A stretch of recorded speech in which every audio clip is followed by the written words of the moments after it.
isa sa mga issues na nakita ko dito, ito. Kasi alam mo si Evan kasi, kamukha ng nanay niya yan, physically. Pero ugali ko yan. Baliw din ako eh. Pagkasing baliw kami dyan. She had the best of both of you. The best of both, yeah. She had the academic mind of the mom. She had the looks of the mom. But she had my craziness. Kaya lang yung craziness niya medyo lumagpas. Hindi ako umabot sa ganun eh. Saka yung people skills. Yung nagda-tricycle, Oo, yung nagbagrab. Ikaw yun eh. Oo, nagmana sa akin yan sa ugali. Ito mga ka-psychology. Okay? Bakit ko na-focus dito? Okay? Unang-una, yung paggamit ni Kuya Kim, again, hindi ko, si Kuya Kim dito mga psychology, unang-una, yung paggamit niya sa term na baliw, hindi ko lang, kasi sa amin sa Cebuano, kapag sinasabi mong ganyan, medyo broad yung diba? Ang ibig sabihin, wala katinuan. Kasi dalawang term niya, yung ginamit niya dito, English at Tagalog, baliw at craziness. Iya't sinabi pa nga niya, yung craziness niya umabot lang doon sa ganitong klase. Ibig sabihin, umabot sa punto na ganito yung nagawa ni Iman. Yung sa kanya lang daw, hindi daw umabot doon. So, ibig sabihin dito, ang nakikita ko dito mga psychology,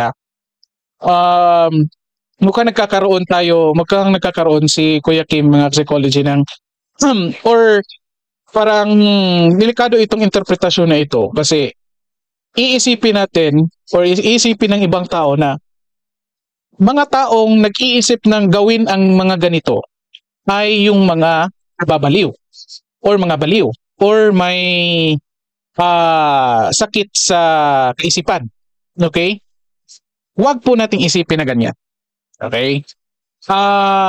I-share ko sa inyo, ito yung ginawang definition ni yung sa author na binabasa ko, si John Hinden. Yung sa kanya, ang definition niya sasabihin ko na yung term, yung definition niya sa suicide ay normal response to abnormal situation. So anong kaibahan yan mga ka-psychology? Kasi dito, again, hindi ko sinasaway dito si Kuya Kim mga ka-psychology and unfortunately probably meron ding karamihan sa atin nag-iisip ng ganito.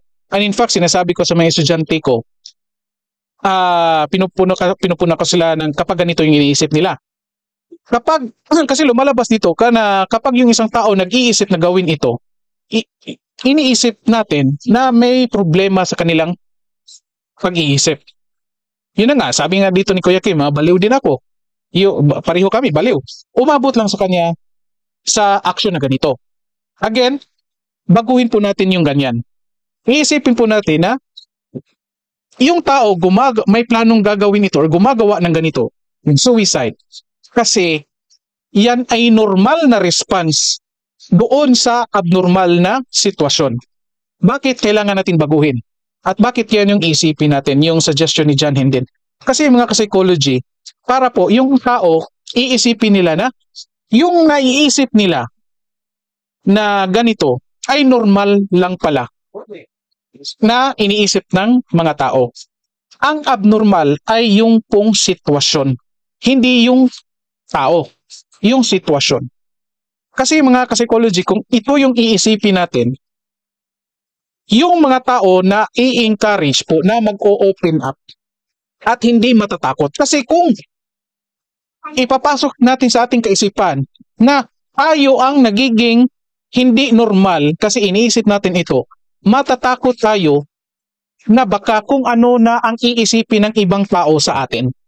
Whereas kung iniisip natin na normal itong iniisip natin at ang sitwasyon ang hindi normal, then probably ma-encourage tayong magsasalita doon sa ibang tao. Kaya natutulungan tayo or mas natutulungan tayo at natutulungan natin yung ibang tao kasi yung pag-iisip natin, hindi tayo nagiging, anong tawag nito, hindi natin na-stigmatize yung mga tao. Okay, so, mga psychology, pause muna natin. Punta muna tayo dito sa ating PowerPoint para mapag-usapan natin ito. So, ito yung title ko. So, again, kayo na lang bumasa para hindi tayo ma-block ni YouTube dito. So, ito, Basics of Prevention. Okay? So, ito pag-usapan natin. Teka lang muna. Check muna natin ito. Okay? So again, mga ka-psychology, kung may mga katanungan kayo, may mga tanong, mga comments kayo, mga reactions kayo diyan, nandyan po yung live natin na comment section. Pwede kayong mag-comment, magtanong. At again, kung kaya natin sagutin, edi sasagutin natin. So punta tayo dito, mga ka-psychology. Ito na nga, basics of prevention. Okay? So nang una, pag-usapan muna natin, kilalanin muna natin yung mga terms, intindihin muna natin para hindi tayo maligaw, hindi tayo malito. At tama yung pagkakaintindi natin sa lahat ng mga pag-uusapan natin ngayon. So ito, titingnan natin. So meron tayong dalawang aspeto dito na tinitingnan. Yung intent, yung intention mo o yung kagustuhan mo or level level ng kagustuhan mo, and then yung posibleng outcomes or kahihinatnan ng action mo or ginawa mo. So ito, halimbawa, mataas or high yung intention mo sa iyong sarili na gusto mo nang mawala, and then may ginawa kang action, tapos ang naging resulta ay ito nga. Ito. So yan po ang tinatawag natin na ganito. Okay? So pero kung ang intention mo ay mababa, ang intention mong mawala ay mababa, tapos ang naging resulta ng action mo ay ganito rin, parihas, ang tawag natin dyan ay ito accidental. Okay, kasi wala kang intention or mababa lang talaga yung intention mo. Okay? So, but yung outcomes ng action mo ay ganito. So ito, punta tayo dito sa baba. So again, yung intention ay mataas. Okay? Tapos yung action mo or ginawa mo ay hindi umabot sa ganito, or sabihin natin nabuhay ka, ang tawag natin dyan ay attempted. Ito, attempted siya. So, halimbawa, wag na lang halimbawa mga psychology kasi baka parang magiging suggestive siya. So ito, kayo na lang mag-isip ha, kasi para again careful lang tayo dito sa ating sa channel natin, baka i-block tayo. Punta tayo dito ulit. So yung intention mo ay low, tapos yung kinahinatnat mo ay nabuhay ka. So ang tawag dyan ay para. Ayan, ay para. So ibig sabihin, hindi totoo. Again, wala kang intensyon na masama, or hindi, mababa lang yung intention mo na masama, and then yung action mo ay nabuhay ka, para suicide. Nabanggit ko na tuloy, sorry. So ito, mga ka-psychology, isa dito ay yung mga pananakit sa sarili, yung sinusugatan mo sa ang sarili mo, yung mga ganyan. Yan yung mga example dito. So nagpapakita na wala kang intention, at yung mga action mo ay nasaktan ka lang pero buhay ka. So yan po ang para. Yan po tinatawag natin. So punta tayo dito sa susunod na mga terms. So itong kasunod na ito, itong pact, ito yung grupo-grupo. So halimbawa, nag-agree kayo, meron na rin itong mga nangyayari sa ibang bansa. Meron ding, I think, nakita ko sa Netflix na buong pamilya. So ganyan, pact yung tawag dyan. So buong isang grupo kayo. Okay? Meron din ganito, copycat. Okay? So ano din itong copycat? O kinokopya mo, sinusunod mo. Kaya nagiging sinasabi ko dito, magiging careful tayo dito sa ating channel, lalong-lalo ng pangbanggit ng pangalan na ito or term na ito, kasi nakasusundin. At the same time, yung mga sikat na artista, mga influencers, mga kilalang tao, delikado din kapag anong tawag nito? Palagi mong pinakikita sa balita. So dalawa yung magiging posibleng outcomes diyan. Yung iba, it could be na magiging careful tayo sa mga sinasabi natin, or posible magiging ganito, copycat. Bakit? Halimbawa, ganito. Nangyari dito. Sino pang kilala natin? Sina Jamir Garcia, sina Chester Bennington. Ito ngayon, recently, Eman Atienza. So ngayon, pinapansin or binibigyan ng social media ng atensyon, baka iisipin ng iba na para makakuha sila ng atensyon, gagawin nila ito. Okay? So kaya nagka-copycat. So again, maging careful po tayo. At ito I think alam ng lahat ito. So, may ginawa ka muna na masama, tapos ginawa mo yun sa sarili mo. Parang ganyan. Ito yun. Ha? Oh, ito yung mga tao, ito yung mga pamilya na naiwan nung nag-commit.